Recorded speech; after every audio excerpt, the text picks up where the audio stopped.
রাজপ্রাসাদেও অনেক সময় ঘুম হয় না। কয়জন মন্ত্রী ছিল, তাদের টাকার বিছানায়ও ঘুম হইতো না বিগত সরকারের আমলে। আমরা অনেক সুখী। অথচ এই সুন্দরবনের পাড়ে একটা মাত্র ঘর, সেই ঘরে চাচা ফ্যামিলি নিয়ে থাকে, এর মধ্যেই সুখে আছে। ভালো ছিল তাই? আপনার নাম কি? আমার নাম বিশু। বিশু। এই হচ্ছে সেই শৈলা ফল, এটাও কেওড়া ফলের মতো টক। বোম্বাই মরিচ 2টা 10 টাকা করে বিক্রি করছে। মাঠ ভরা গরু।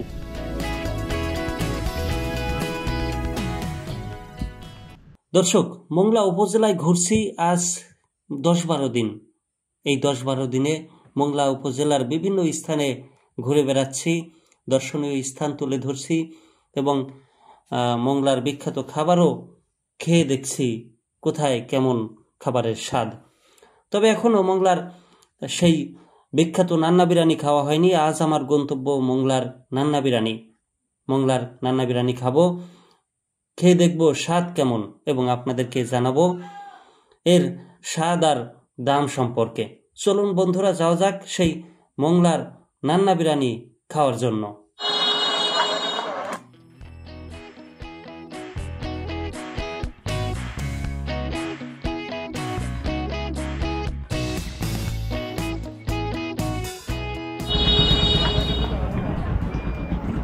বন্ধুরা, স্বাগতম জানাচ্ছি মোংলার নান্না বিরিয়ানি থেকে।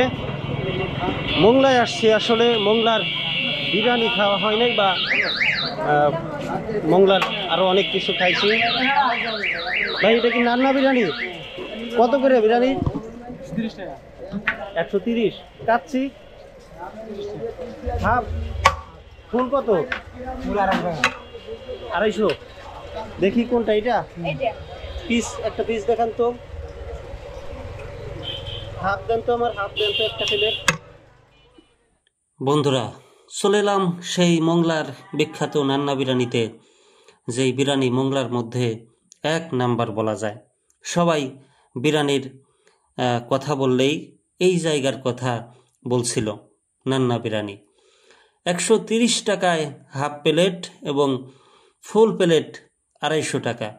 130 টাকায় আমার কাছে বেশ বেশি অনেক মনে হলো, সেজন্য হাফ প্লেট বিরিয়ানি অর্ডার করলাম। এটা না? ঠিক আছে। তোমার নাম কি? আবির। আবির। দর্শক, মোংলায় আছি আমি আজকে প্রায় 12 দিন, চলে 12-13 দিন।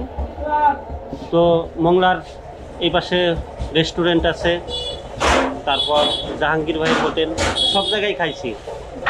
তো মুরগির, এটা ছিল মুরগির গ্রিল, ওটাও অস্থির ছিল। আজকে নান্না বিরিয়ানি, মোংলার ভিতরে সবচেয়ে জনপ্রিয় এবং ফেমাস সেই নান্না বিরিয়ানি টেস্ট করব। পরিমাণে তো অনেক দিছে, এবার খাবারের পালা। টেস্ট করে আসলে মাংসের পিসটা মোটামুটি 130 টাকা। 130 টাকায় পাওয়া যাবে একটি ডিম এবং 1 টুকরো মাংস, সাথে 1 প্লেট ভরা রাইস, আরও আছে সালাদ। দেখে বেশ ভালোই মনে হচ্ছিল, তবে আমি ভেবেছিলাম খাসির মাংসের বিরিয়ানি বা কাচ্চি, কিন্তু দেখলাম গরুর কাচ্চি ওনারা বিক্রি করছেন। তবে ওনারা যে খাসির কাচ্চিও বিক্রি করেন সেটা সামনের থেকে আমাকে ভালো করে বোঝাতে পারেনি।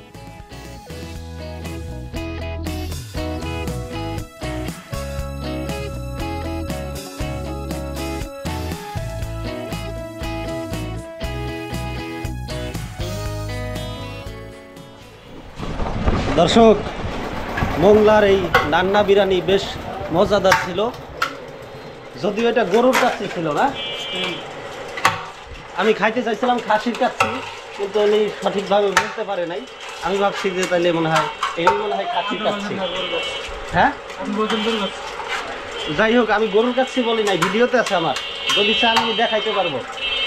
আমি তো আপনার সাথে কথা বলার সময় ভিডিও করছি, আমি কোনো স্পেসিফিক বলি নাই যে খাসি বা গরু, আমি বলছি কাচ্চি। আপনি তখন বলতে পারতেন যে কাচ্চির, গরুর কাচ্চি না খাসির কাচ্চি, আপনি সেটা জিজ্ঞেস করে নাই। আচ্ছা, যাই হোক, একটা ঠান্ডা হলে আরো বেশি ভালো লাগতো, কোক টোক, যদিও সেটা নাই। সালাদ দিয়েই কাজ চালায় দিছি। কোক হলে আর এক প্লেট বেশি খাওয়া যেত, আর খাও। আচ্ছা ওকে, সমস্যা নেই। ভাইয়ের নাম কি? রাকিব। এটা আপনারই দোকান? ও, মোংলার ভিতরে ফেমাস না? আচ্ছা ঠিক আছে। দর্শক, মোংলার বিখ্যাত নান্না বিরিয়ানি খেয়ে আমি এখন যাচ্ছি মোংলা বন্দর ঘুরে দেখতে। যদিও সাধারণ মানুষকে মোংলা বন্দরে ঢুকতে দেওয়া হয় না, তারপরও যদি কোনোভাবে কোনো উপায়ে অনুমতি নিয়ে ভিতরে ঢোকা যায় তাহলে হয়তোবা অনেক দিনের আশা পূরণ হবে।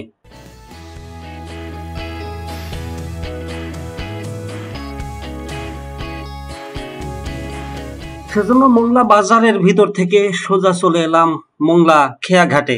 খেয়াঘাটের সামনে একটা বাঘের প্রতীকী ছবি দেওয়া আছে, যার গলার ভিতর থেকে একটা সারস পাখি হাড় বের করছে, এমন একটা দৃশ্য তুলে ধরা হয়েছে।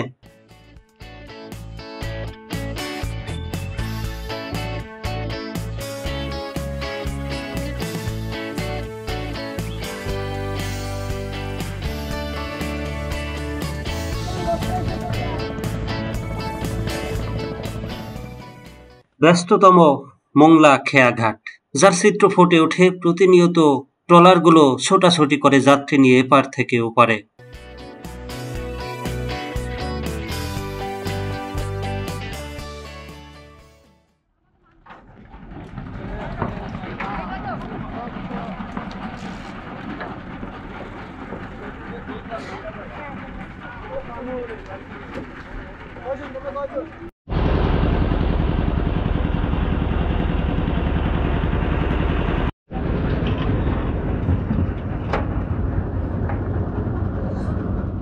এই খেয়া পার হতে মাত্র 1 থেকে 2 মিনিট সময় লাগে।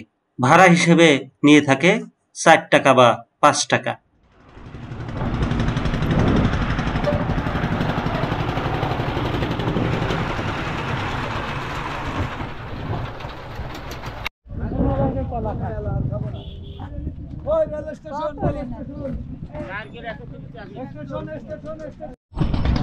দর্শক, এখন যাব মোংলা বন্দরে। বন্দরে যাবা? মোংলা বন্দর কোন পাশে? ওই সাইড থেকে উঠবো না? ভাড়া কত নেয়? 10 টাকা। তো তুমি চলো, নামাই দিয়ে আসো। ও আচ্ছা। দর্শক, একটা ফল, যেই ফলের কথা আপনাদেরকে অনেকদিন ধরে বলতেছি কিন্তু দেখাইতে পারতেছি না, সেই রকম একটা ফল দেখি এই গাছে, সেই গাছের নিচে পড়ে আছে। এই যে দেখেন, এই যে একটা গাছ, গাছে ধরে আছে, এই যে একটা ফল।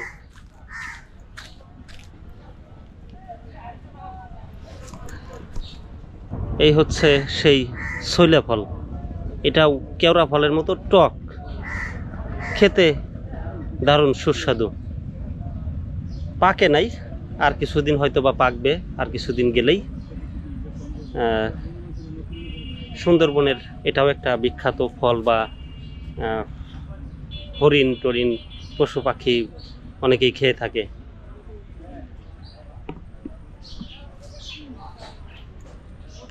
ওই যার একটা পড়ে আছে। জায়গাটা নিরিবিলি, জোয়ার নাই যদিও এখন, শুকনা, একটু পরেই হয়তো বা দুপুরের সময় জোয়ারের পানিতে ভরপুর হয়ে যাবে।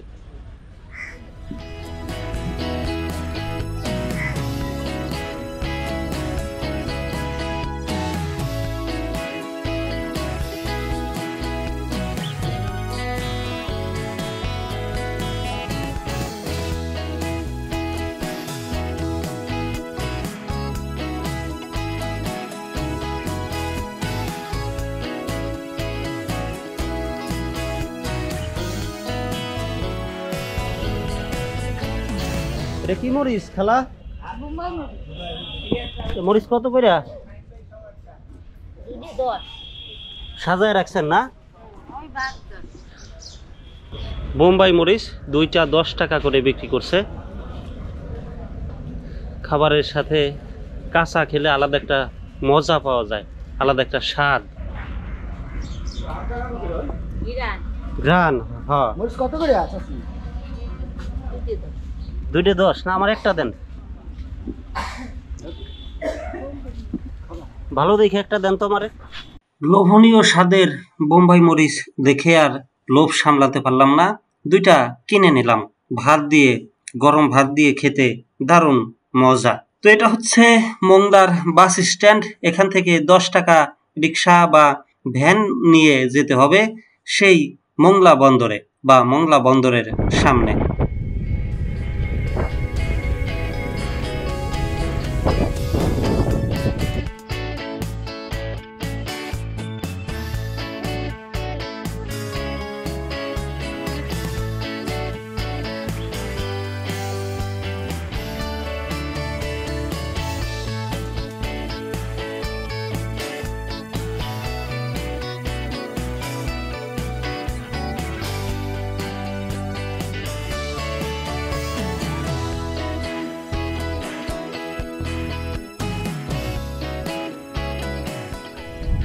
দর্শক বন্ধুরা, আমি এখন আছি মোংলা বন্দরে।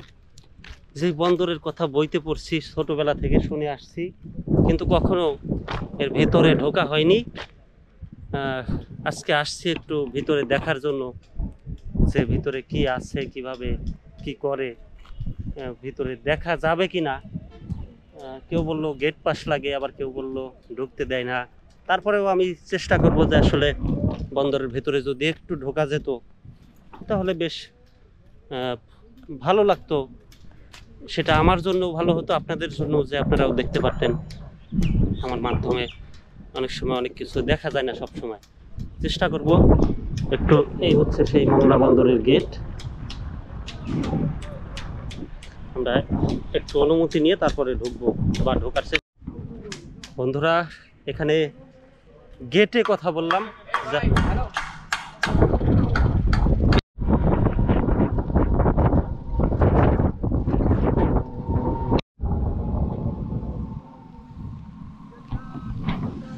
বন্ধুরা, মোংলা বন্দরে ঢুকতে পারলাম না, অনেক আইনি প্রক্রিয়া। গেট থেকে বলল গেট পাস আনতে হবে চিফ সিকিউরিটি অফিসার থেকে।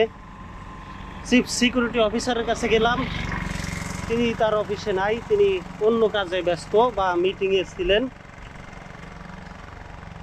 এটা হচ্ছে বন্ধুরা সাইড পোর্ট, মোংলা বন্দর সাইড বন্দর। এখান দিয়েও সম্ভবত জাহাজ লোড আনলোড হবে। এর ভিতরে কাজ বাজ চলছে, এখনো শুরু হয় নাই, স্টার্ট হয় নাই। তো এখানেও জেটি টেটি হবে সম্ভবত, যাওয়ার চেষ্টা করব ভিতরে। তার আগে সুন্দর একটা দৃশ্য দেখাই। এখানে অনেক গরু, যে গরুগুলো ফাঁকা মাঠে ঘাস খাচ্ছে। এই যে দেখেন সেই সুন্দর দৃশ্য।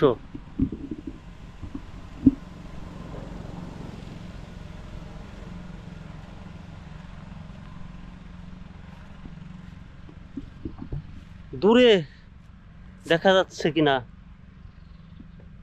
দূরে বেশি গরু, কাছে কম, কিন্তু ওই যে দূরে একটু সামনে যাব, তারপর এই পাশটায় উঁচু উঁচু পাহাড়ি টিলার মতো, সেই টিলার উপর দিয়েও অনেক গরু, সব কয়টা গরু ছাড়া। আমরা তো আমাদের ওইদিকে বাথান বলি, কিন্তু এদিকে গরুর বাথান বলে না, একদিকে বলে গরুর কি বলে সঠিক জানি না, তবে গরুর বাথান বলে না, এটা শিওর। আমরা যেমন গরুর বাথান বলি, সিরাজগঞ্জের ওইদিকে গরুর বাথান বলে, দেশের বিভিন্ন জায়গায় গরুর বাথান বলে। গরুগুলো দেখেন কি অবস্থা, সব গরু ছাড়া, মাঠ ভরা গরু।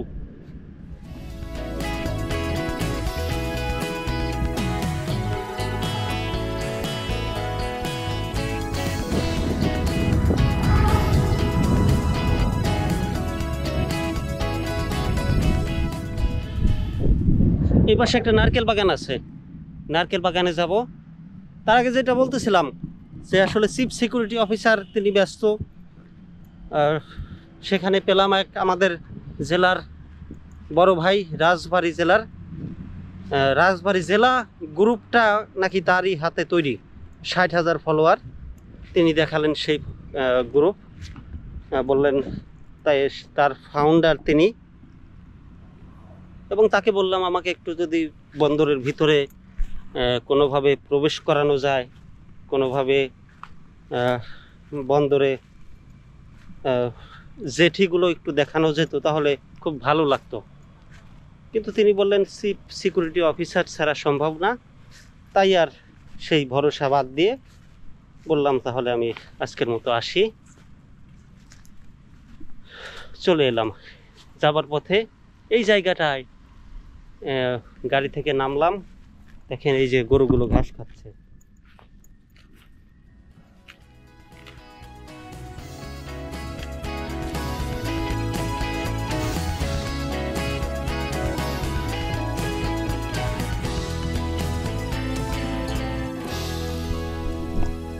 গরু সবসময় ছাড়া থাকে, সবসময় মুক্ত মাঠে গরু ঘাস খায়, কিন্তু গরুর ভালো, স্বাস্থ্য ভালো, কিন্তু একটু কেমন জানি দেখতে দেখতে রোগাটে রোগাটে একটু।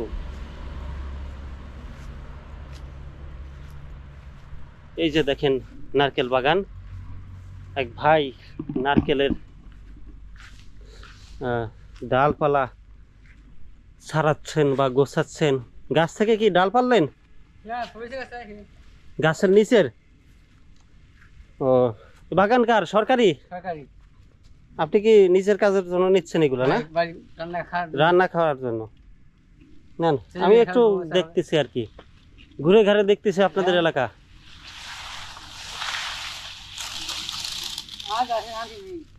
শান্তি নাই?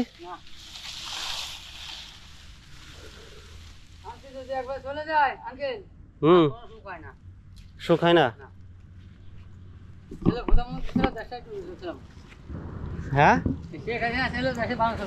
ভালো ছিল। তাই? আপনার নাম কি? আমার নাম বিশু। বিশু, বাড়ি কোথায়? আমার মনে হয় আমার এই জায়গায় থাকেন? বাড়ি মাঠে। এই গরু ছড়াই মাসির গরু। এই বিশু ভাই বলতেছে তিনি রাখাল, গরু রাখাই। যে গরুগুলো, গরু কতগুলো আছে? ও অনেকগুলো মাসির গরু আছে। হ্যাঁ, হ্যাঁ। গরু 20 টাকা দেয়।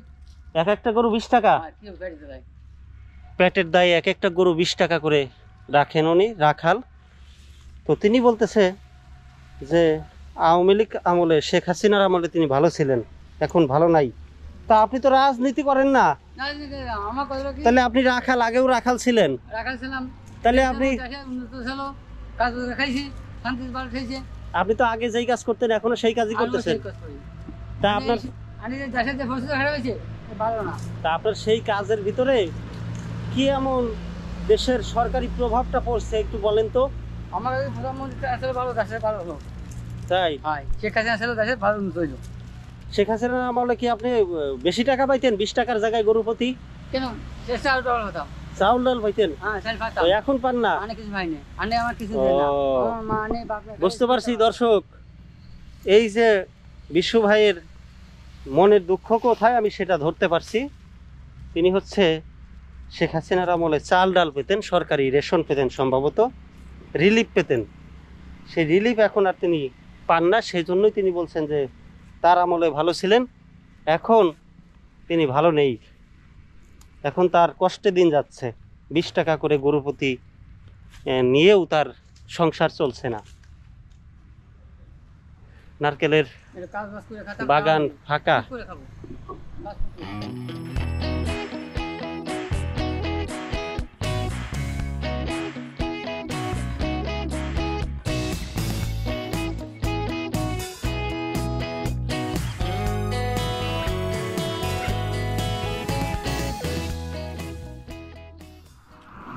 গরু কতটি সরান আপনি?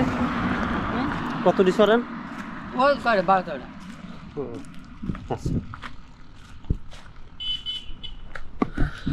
তো দর্শক, আসলে সাইড বন্দর, এই বন্দরের কাজ বন্ধ। বিশ্বদাদার কাছ থেকে জানতে পারলাম যে আসলে বন্দরের কাজ বন্ধ হচ্ছে বাজেটের কারণে। বিগত সরকারের আমলে যে বাজেট ছিল সেই বাজেটের কাজ, যার কারণে এখন বন্ধ। ঘটনা কতটুকু সত্য তা জানি না, তবে কাজ বন্ধ, এটা সত্য। প্রকৃতি দেখছি আশেপাশের গাছপালা পরিবেশ দেখেন, মাঝে মধ্যে গরুর পাল নিয়ে একা একাই, কোনো কেউ নাই, রাখাল নাই, গরুর পালগুলো একা একা ছাড়া থাকে। এই যে দেখেন একটা গরু।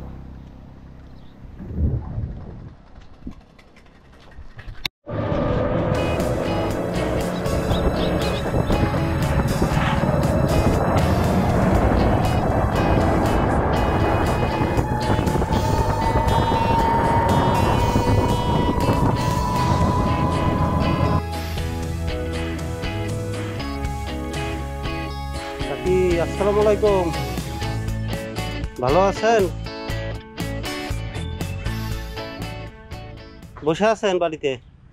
আপনারই বাড়ি এটা?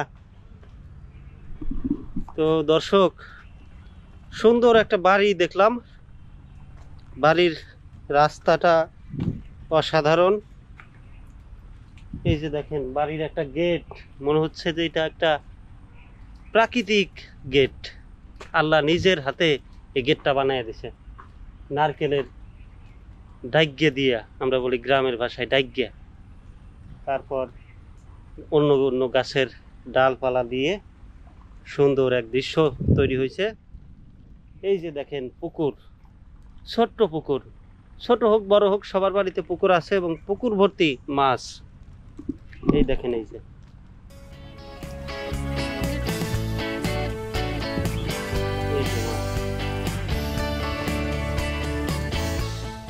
কাকা আসসালামু আলাইকুম। ওয়ালাইকুম আসসালাম। ভালো আছেন? আলহামদুলিল্লাহ। কি কি মাছ আছে পুকুরে? এরা মেলা ফাইসা আছে, গলদা আছে, তারপরে তেলাপিয়া আছে, গুন্ডুল আছে, বিভিন্ন ধরনের মাছ আছে। আচ্ছা, এই দুইজনেই থাকেন আপনারা? না, আমার ফ্যামিলি সহ, ছেলে মেয়ে নিয়ে। ছেলে মেয়ে নিয়ে না? বাড়ি কি ঘর একটাই? একটাই। বাহ, দেখেন দর্শক, রাজপ্রাসাদেও অনেক সময় ঘুম হয় না, কি এটা ঠিক, এটা সত্য। রাজপ্রাসাদে খাট পালঙ্কের উপরে ঘুম হয় না। আমার আল্লাহ কয়জন মন্ত্রী ছিল, তাদের টাকার বিছানায়ও ঘুম হইতো না বিগত সরকারের আমলে। আমরা অনেক সুখী। অথচ এই সুন্দরবনের পারে, একটা সুন্দরবনের পরিবেশ, পশুর নদীর পারে সুন্দরবনের পরিবেশে একটা মাত্র ঘর, সেই ঘরে চাচা ফ্যামিলি নিয়ে থাকে, এর মধ্যেই সুখে আছে। কাকা যদি অসুখী হইতো, কাকার কথাই বোঝা যাইতো। অনেক শান্তি দেয়, লাখ লাখ শুকরিয়া, লাখ লাখ শুকরিয়া আল্লাহর কাছে। আলহামদুলিল্লাহ, আলহামদুলিল্লাহ। আলহামদুলিল্লাহ। এর চেয়ে সুখের দরকার হয় না। যেই সুখে কাকার এই পরিবেশ, কাকার কি মাঠঘাটে কোনো জমি জাতি আছে? কিছু না, কিছু নাই। ডেলি খাটা মানুষ, দোকানপাট কিছু করেন? কিছু নাই। করেন? ডাকে তোমারে? করেন কি আপনি? আমি ডেলি কাজ করি। ডেলি কাজ করেন? কাকা ডেলি কাজ করে। তো কাকার ঘরের ভিতরে আর গেলাম না, যেহেতু পুত্রবধূ আছে কাকার, হ্যাঁ। ঘরের ভিতরে যাওয়া ঠিক হবে না। দূর থেকেই বোঝার চেষ্টা করেন যে আসলে চালের অবস্থা কি, চালের কি অবস্থা, রান্নাঘরের কি অবস্থা। একটা পুকুর, জমি জাতি কিছুই করে না, আর জমি জাতি এদিকে থাকলেও কিছু করার নাই, ফসল হয় না। লাগবে না। তো কি অসাধারণ দৃশ্য দেখছেন। আসলে এমন পরিবেশ সব জায়গায় পাওয়া যায় না। তো চলে যাব, কাকা থাকেন তাহলে। হ্যাঁ, আল্লাহ হাফেজ। তো দর্শক, যেটা বলতেছিলাম, যে ওই যে আমি বন্দরে যাইতে চাইছি, বন্দরে একজন আমাকে বলতেছে গুপ্ত সাংবাদিক। এই কথাটা আসলে কেমন কথা, আমি তার পরিচয়টা জানার চেষ্টা করি নাই। তবে রাজবাড়ির যে ভাইটা পাইছি, তিনি আমাকে যথেষ্টভাবে পরামর্শ দিয়েছেন, ভালো পরামর্শ দিয়েছেন। এবং আরেকজন কর্মকর্তা বললেন, সরকারি কর্মকর্তা, নৌ কর্মকর্তা বললেন যে আসলে কোনো বাহিনীর ছবি তোলা যাবে না, সেটা হোক সেনাবাহিনী, নৌবাহিনী বা বিমান বাহিনী, পুলিশ কর্মকর্তাদের ছবি তোলা যাবে, এমনটাই বললেন। তো আমি বললাম যে আসলে ভাই, আমি যথেষ্ট সতর্কতার সাথে ছবি ধারণ করি, কোনোভাবেই নিয়মের বহির্ভূত কোনো ছবি আমি সংগ্রহ করি না বা তুলি না। তো পরে উনি আমার ক্যামেরা চেক করলেন যে কি আছে ক্যামেরার মধ্যে। আমি বন্দরে আসছি কি করতে, তো আমিও আগ্রহের সাথে আমি আগেই বলছিলাম, তিনি আবার সব ছবি ডিলিট করতে বললেন। আমি বললাম যে আমি আপনাদের কোনো ছবি নেই, ডিলিট কি করব। পরে আমি বললাম তাহলে আপনারা দেখেন, চেক করেন, আমি ডিলিট করার আগে আপনারা চেক করেন, যদি কোনো ফুটেজে সমস্যা থাকে আপনাদের তাহলে আপনারা ডিলিট করে দেন। পরে উনি খুঁজে টুজে ওনাদের কোনো ছবি পায় নাই বা ভিডিও পায় নাই। পরে বলল ঠিক আছে, কোনো বাহিনীর ছবি নিয়েন না, সেনাবাহিনী, নৌবাহিনী, তারপর বিমান বাহিনী, এদের ছবি নেওয়া যাবে না। আমি বললাম ঠিক আছে। আমিও আমার পরিচয় তুলে ধরলাম ছোট্ট করে, পরিচয় তুলে ধরার পরে ঠিক আছে, তিনি আমাকে পরামর্শ দিলেন সেই নৌ কর্মকর্তা যে আমাদের চিফ অফিসারের কাছে যান, তিনি আপনাকে যদি ঢুকতে দেয় আমরা আপনাকে ঢুকতে দেব।